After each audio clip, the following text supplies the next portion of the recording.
Really, the best way to play unforeseen risk is just to see out the risk, because after contraction comes expansion. And of course, after expansion comes contraction. It's always been like that.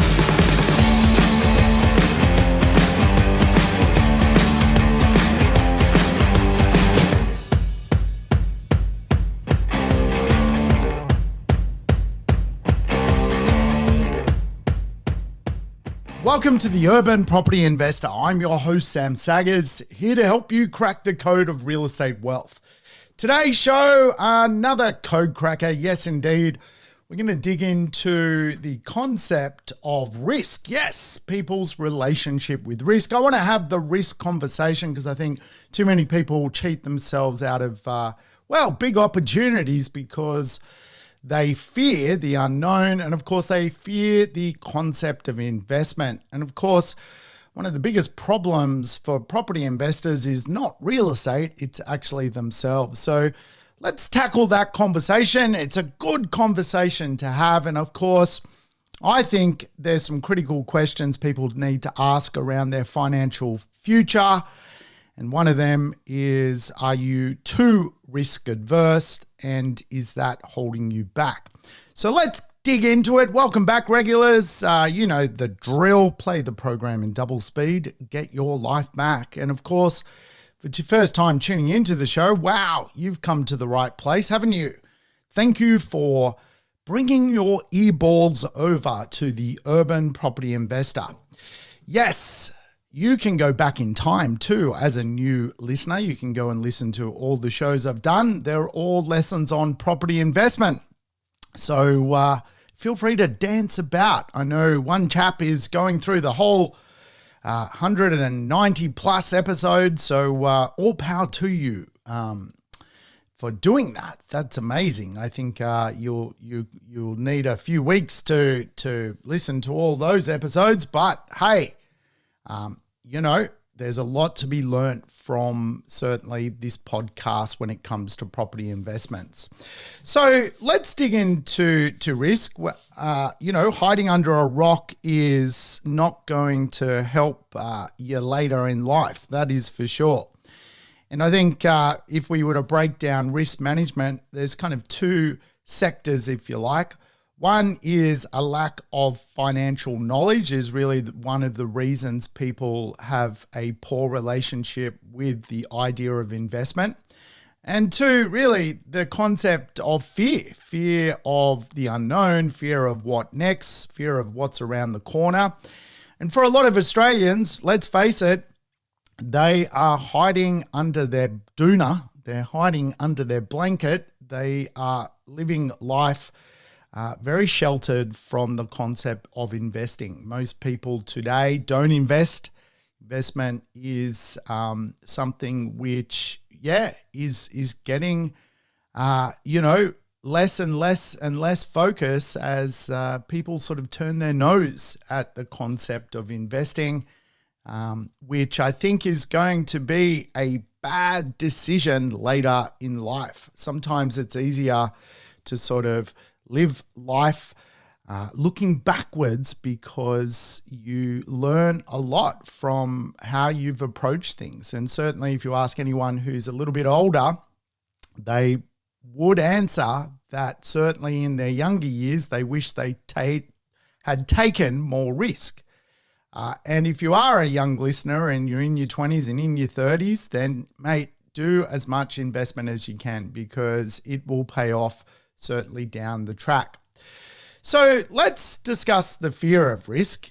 In general, risk are things that we don't see, not things we can see. So when you hear about things in the news, inflation data, jobless rate data, economic happenings, wars, ultimately they are in the news. And because they're in the news, we can see them. And so the idea of understanding what is going on is a very big difference to that information flooding through from data sets actually being problematic. We can make absolutely sound investments decisions based on data coming through the system.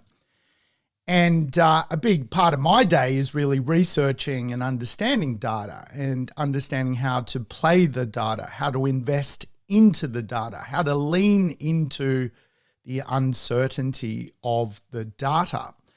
But really, risk is what we cannot see. And if we go back to, for example, COVID, really no one could see that. There's probably a handful of people on Earth that were curious by when the next pandemic would unfold, but really no one could see it. And so it was a great example of what real risk actually is. If we go back to the global financial crisis, there was only one guy on Earth that shorted the global financial crisis. Only one person could see that unfold. And of course, they went on to make a movie. It's a great movie, The Big Short, I think it's called. Really, only one analyst could see that data. Everyone else couldn't see that risk. So living your life, hiding under the doona cover for the bogeyman is probably the worst thing you can actually go and do. And if we even go back to the GFC, there was some momentary issues with real estate dropping in value. But if you don't sell, you generally don't make a loss in real estate. And obviously, the idea of holding real estate over periods of risk is just part of the puzzle. Over the next 10, 15, 20 years, there will be something that jumps out and bites. I think the idea of risk is just creating a framework around it, understanding that that is likely to happen, that there is something no one can see, which will come out and bite us, is just part of the investment landscape. So you just need to consider it as an investor. You just need to play it. And really the best way to play unforeseen risk is just to see out the risk, because after contraction comes expansion. And of course, after expansion comes contraction. It's always been like that. There's always been something that will pop out. So rather than let that deter you and kill off your investment spirit, just factor it in that your investment may double in 13 years, not 10 years. Why? Because maybe there's going to be 2 or 3 years of something that no one can see come along and slow or pull the cycle in a different direction for a very, very few years. So in general though, what's in the news, what's in the data, what's on CoreLogic's report, what's out there is available to observe and to play. It's a bit of a playbook. And so, I encourage people, get the financial review, read the information, subscribe to the right news, get the right data, because data is valuable and it can tell us where there are opportunities. It's not all grim and fire and brimstone. There is a lot to be learnt from what we can see. So quite often people will fear what we can see, which really is not at all the problem. Quite often the problem is what we cannot see. And again, when you set up the right structures, you have the right framework, you have the right buffers, really you shouldn't fear anything when it comes to real estate. It all comes back to framework. And of course, for a lot of people, when we talk about fear, for many people, it's the fear of losing money, the fear of losing money. And again, the beautiful thing about property, it is really illiquid. It's very hard to lose money in real estate if you do not sell. And for a lot of property investors, probably their greatest fear is never having a tenant. And ultimately, that does not happen that often in Australia, because Australia's business plan is more people. And so it's very uncommon to have a property sitting there unrented for a very long period of time. I would say probably most people's belief around the rental market is flawed. A lot of people I speak to have a fear which comes from somewhere. It's a belief which was created in someone's mind that renting properties is a problematic situation. And I can tell you it's not. It's very simple. It's very straightforward. There's some great professionals. There's a great legislation around renting. And it's pretty straightforward. And it's not uncommon to have people live in your properties for years at a time. So the risk of losing money, often people's brains have a negative bias. So negative thoughts creep into people's brain, and really it's that concept around fight or flight, and people really can have a disposition around a fear of loss, and they take it really more seriously than ultimately the idea of a gain. And so we're hardwired, if you like, to think about the negative side of investing rather than the positive side of investing.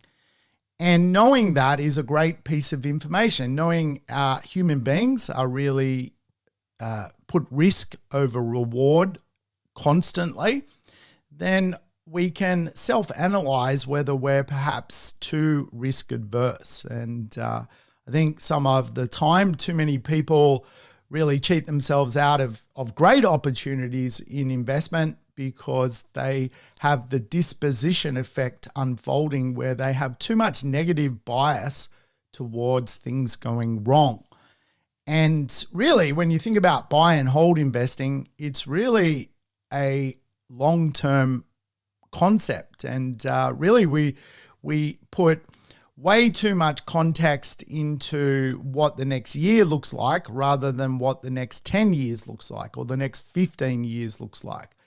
And property investment needs a defined framework, and risk is really a big part of the definition of a defined framework. And of course, for people, when it comes to money, they will value money today more than the value of money tomorrow. People will quite happily save money in the bank, putting $200 a week away in the bank, because people can have a direct relationship with that tangible asset. They see money that is going into the bank, that $200 a week, as part of the here and now. But when you ask someone to invest $200 a week into a property that is going to grow at a certain rate, and you won't get really the full rewards and maturity of that investment for 10, 12, 15, 18 years, that's a big, big shift for a lot of people. And really, most people don't become property investors because of the fear of money. Most people don't see propping up a property to create capital growth by spending $200 a week as a form of saving for their future self. And I've been open about it. I think really the idea of property investing should actually change. I think really property investment for most people is a savings investment asset class.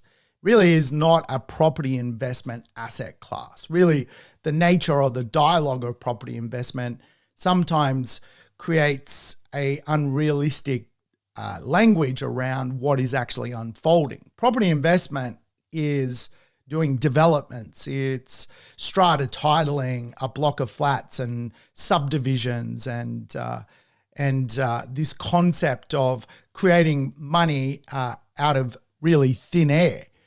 For most people, to go and do that is not in their investment framework. They would be too sensitive to the loss. So really, property investment is a savings investment approach for most people. Buy a sound structure, get a sound tenant, and wake up in 5, 7, 10, 15 years with an investment which is worth more than what it is today. So people won't spend $200 a week to own an investment property or $100 a week to own an investment property because most people don't have a relationship with their future self. They see their future self as a different person. If you visualize your future self, for most people, there is no direct relationship. They are disconnected from their future. And even visualizing who you are as a much older person is very, very difficult for people. And even myself, when I visualize the future version of me, I don't actually connect to that person. I don't know who that person actually is. And so I know, though, that I have to look after that person. The investments I make today are really the investments for my 65-year-old self who does not have a job anymore and needs to fund my own retirement from my current self, my younger self. So we tend to see ourselves as a different person when it comes to the future version of us. And so it's very difficult for someone to go, well, the present me needs this, and I'm going to really take from present me to fund future me. And that is why most people will look at the maths on real estate in the next decade and not invest, because the next decade it's going to cost $200 a week to own an investment property for the most part. A good one that's going to create growth. A good one in the right location. A good one which is going to transform, go through gentrification.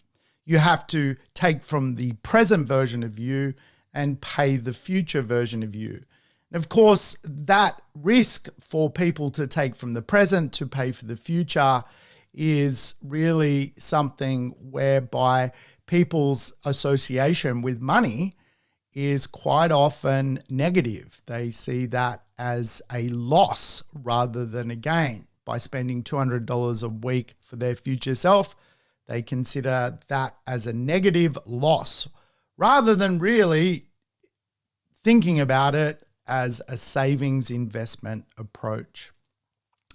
Now, when it comes to duration of property investment, really the biggest problem for property investors is the problem of time. I'm always quoting that line because people do not have a definition around the maturity of real estate.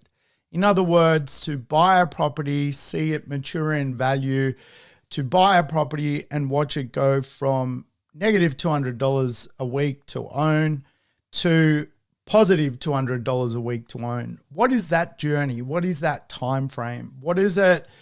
How do you take a piece of real estate today where your future self is paying, your present self is paying for your future self, and how do you transform it so that your future you is now paying for your present you? Wow, that's a tongue twister, isn't it? Well, you need what is known as a defined duration approach, a time alignment to risk. And again, like if you were to look at other asset classes, there is some time alignments for those assets. So if you were to take gold, for example, and you invested in gold, it's a 28-year journey. If you were to buy into real estate REITs, basically on their ASX 200 to watch them go and double in value and really create a return for you, it's an 18-year process. If you were to look at equities, it's a 17-year process. If you buy and sell equities in 6 months, you may make some short-term money, but ultimately, if you want to see a share and the index double, then you've got to go through a 17-year journey. If you look at commodities, they are 30 plus years in their life journey. If you look at government bonds, you can do anywhere from a fixed bond from 2 to 10 years, fixed cash 1 to 3 years. You can see the bonds and cash are a shorter expectation, but there's obviously no leverage in those asset classes. So the returns don't get the benefit of certainly the property market, which is a leveraged asset class. In other words, you can put $100,000 into the market, borrow $1 million, and you only need 10% return on that $1 million to create that $100,000 seed back into your portfolio. So the property cycle is an 18-year cycle. It really, the property cycle sometimes is not understood. Really, the idea of the property cycle is a business cycle. How does property travel through time? And really, how does it change? How does property evolve? And again, you need big structural shifts for property to change. You need the business cycle to change. You need the generation to change. You need really a transformation of money. You need people to see a new affordability in real estate. And we see this through time, 18 years. And of course, the Australian dwelling time to double on average is 16.2 years. So the last time Australia's real estate, houses and apartments collectively doubled was a 16.2 year cycle. And if you look at the Australian average for property investors to hold real estate, it's reported as 8.8 years. You can see there's a disillusion effect between what it takes for real estate to double across all Australian residential real estate. And if you look at the investors across all Australian real estate, it's 8.8 years. Can areas go quicker? Can the doubling effect happen faster? Of course it can. You can speed this up if you've got the right framework. But ultimately, it is very, very important to have a defined duration approach to property investing. What is your defined process? I teach the Forex growth plan, and I say at a bare ass minimum, 15 years for properties to double in value. If you have a better budget, if you have the ability to buy the more scarce assets, that can increase. In fact, I did a recent report on the Forex growth plan, sampling some inexpensive properties, some more expensive properties, some mid-range properties, houses, apartments, townhouses. And what I found from that report was actually the Forex growth plan is helping real estate grow in 9.6 years, basically go from one price to its next price, traveling through time over that period of length. And of course, for a lot of people, 10 years is a long time. People say they will be a long-term investor, but ultimately end up being a short-term property investor. And really where people go wrong when it comes to property investment, and I've certainly gone wrong when it comes to property investment, is when I do not know my framework. I will say I will invest for 10 years, but as soon as there's a speed bump, I bail out. That is not a good approach. Now, I looked at one property I was sampling through my report as to the performance of the assets that I've put together. I brokered the deal on the 22nd of December 2009. I brokered it in Sydney for $463,000. So I was looking at this property and I noticed that the investor I helped buy it sold the property on the 30th of June 2012. They bought it for $463,000. They sold it for $523,000. So a very, very minimal amount of wealth created. Over that 3-year period, they did not stick to the plan. The plan was ultimately a longer plan, a defined duration approach plan of the Forex growth plan, which is to beat the Australian dwelling average time. And of course, they bailed out. And I don't know why they bailed out. People create risk for themselves. And really, the message is we are the biggest risk. Humans are the biggest risk. I always say this, property is reliable. People are not reliable. People are not reliable to themselves. So when you look at the next data, the person who bought the property in 2012 ended up selling it 10 years later in 2022, and they bought it for $523 and sold it for $1,030,000. So effectively they made double their money, 500 odd grand, which on a low price asset is an incredible result. Today, the property is worth $1,070,000. So again, if the person that just had a simple buy and hold strategy, held that real estate over the defined period, and I using this as an example because it's been 15 years, they would have actually seen their real estate go from $463,000 to $1,070,000, but also their rent today would have gone from $400 a week to what it is actually today, $800 a week.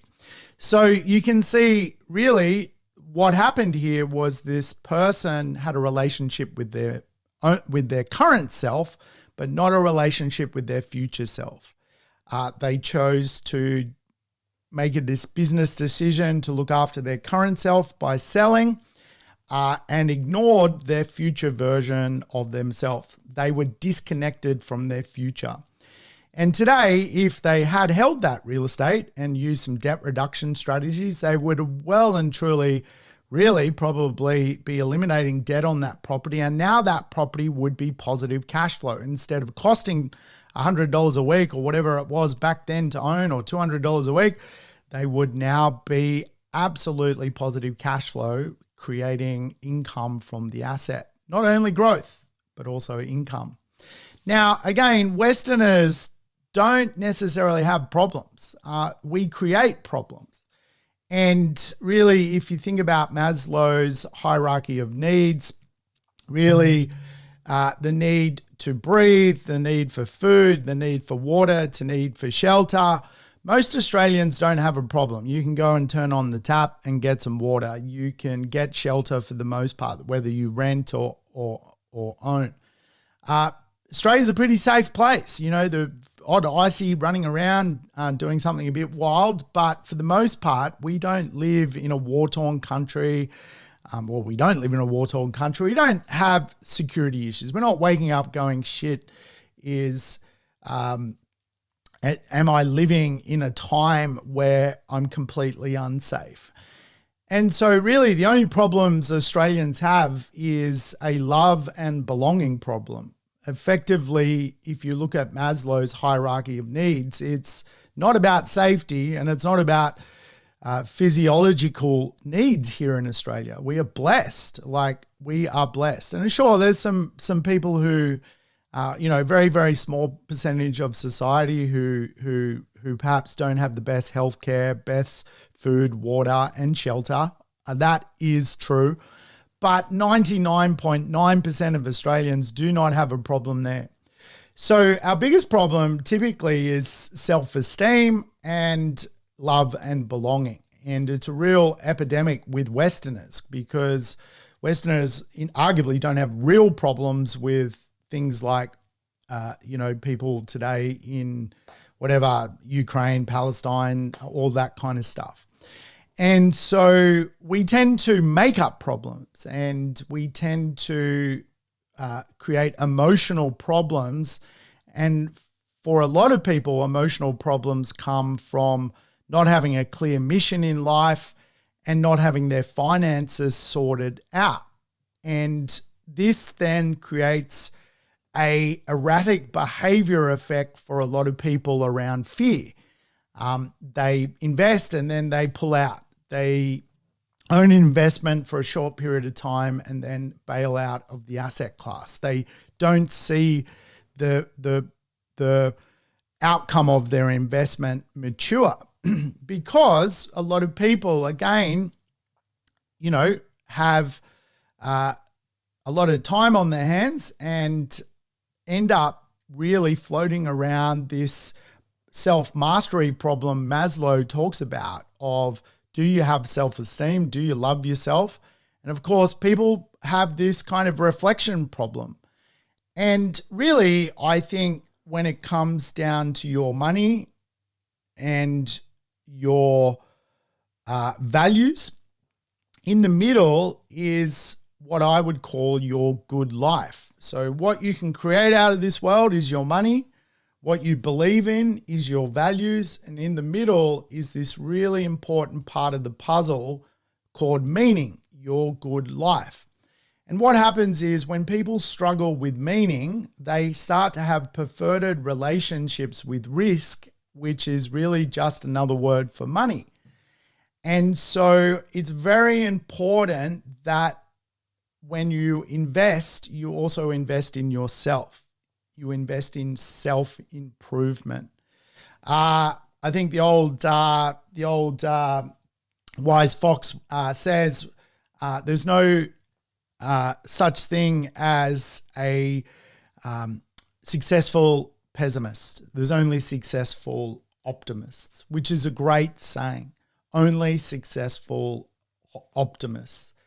And so you've got your money, which is risk. You've got to risk some money to get the reward. You've got your values, what you believe in. And in the middle is meaning.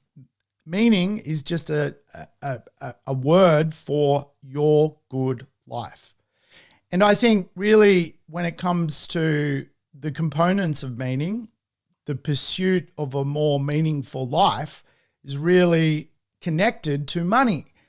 And so people invest for more meaning today. And quite often when that doesn't come, because they've got this perverted relationship with investment, that it doesn't bring meaning to their life, they start to struggle with investing. And really, quite often, meaning needs to come from other things in life, not solely from money. And I'm a big believer you need 3 purposes to fulfill life. One can come from money, work, your investments. I think you need to tick that box. 2 needs to come from a relationship, whether it's your wife, whether it's your girlfriend, your partner, your friends. You need to have a fulfilling relationship with people. And thirdly, purpose needs to come from hobbies, what you do outside of work, what you do outside of your relationships, what kind of hobby you have without your wife, what you do to bring you fulfillment. Purpose is a big, big part of being a property investor and having a positive relationship with risk. And again, the concept really needs to propel that you matter. And if you don't have meaning, you don't feel like you matter. So you struggle with esteem, you struggle with significance. And then you try and find a problem really that doesn't actually exist. Oh, the property hasn't gone up enough. Well, the problem doesn't exist. You've actually not given the asset more time to mature. You're just creating a problem which quite often is connected to you as a human. Remember, the greatest risk to property investment is us. If we don't know how to be a better version of ourselves, we struggle. And quite often, I think coherence is the challenge. And if we know what we are, where we want to go, and our framework, we know how to play the game of investments. But if your life doesn't make sense, being a property investor isn't going to fix that. And for a lot of people that I see struggle with investments, it's not around the investment. It's quite often around their association as to even why they exist. And they take that problem and bring it into the real estate economy. Remember, an easy way to just master the good life is you need to invest financially, whether it's stocks, shares, equity, bonds, property, whatever it is. You need to make money, whether it's getting more from your work, whether it's money plus values. In the middle is the good life, but the good life needs you to have 3 purposes: fulfillment, not one purpose but 3 connected to work and investments, your relationships, and your hobbies. And then you can start to make sense, because people manifest a lack of meaning in money troubles. That's what they do. And they will self-sabotage investing because of the idea of what is going on in their world. And really, for a lot of people, they believe that they're the only ones with money stress. And the reality is everyone has money stress. I have money stress. It's healthy to have stress around money.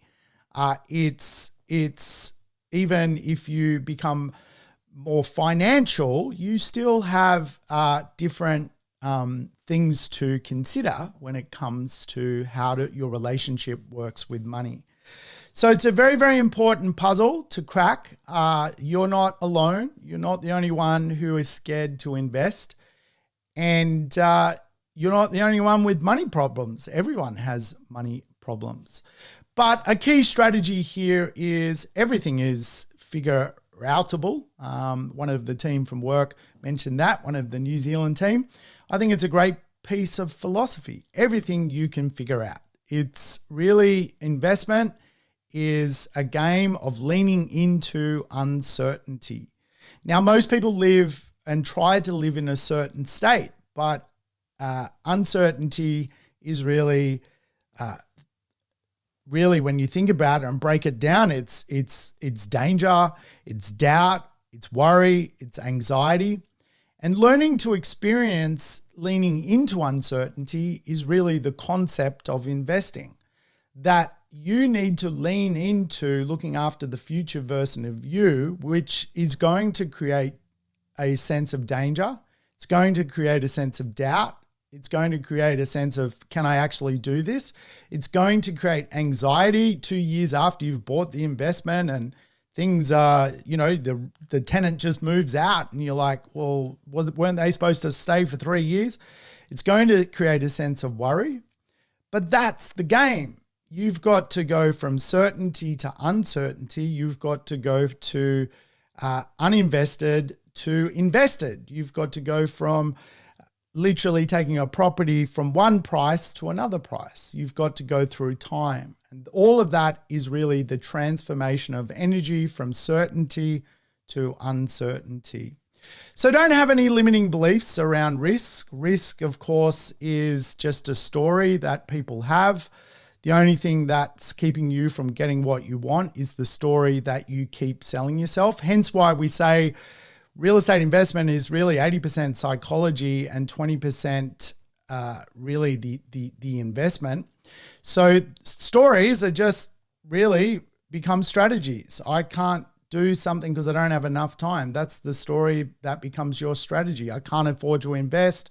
That's the story that becomes the strategy. So you've got to live life on your terms, and that's the reality of risk. And of course, when it comes to risk management, lack of financial knowledge, get some coaching done. Surround yourself with knowledgeable people that understand really the investment world you want to invest through. Become part of property groups. Do what you need to do to financially invest in yourself. The investment in knowledge is a critical part of the puzzle. If you're not the smartest, well, if you are the smartest person in the room, you're in the wrong room, right? That's the old saying. And finally, the fear of risk comes from us. It comes from our associations. It comes from our beliefs. It comes from really the idea of not having the right alignment, the right framework, the right self-mastery. And of course, we carry that through into investment. So the long and the short of today's show is you've got to look after yourself as much as your investments, and you'll get to the other side. All right, folks, that's it from me. Thanks for tuning in. I'll catch you on the next episode of The Urban Property Investor.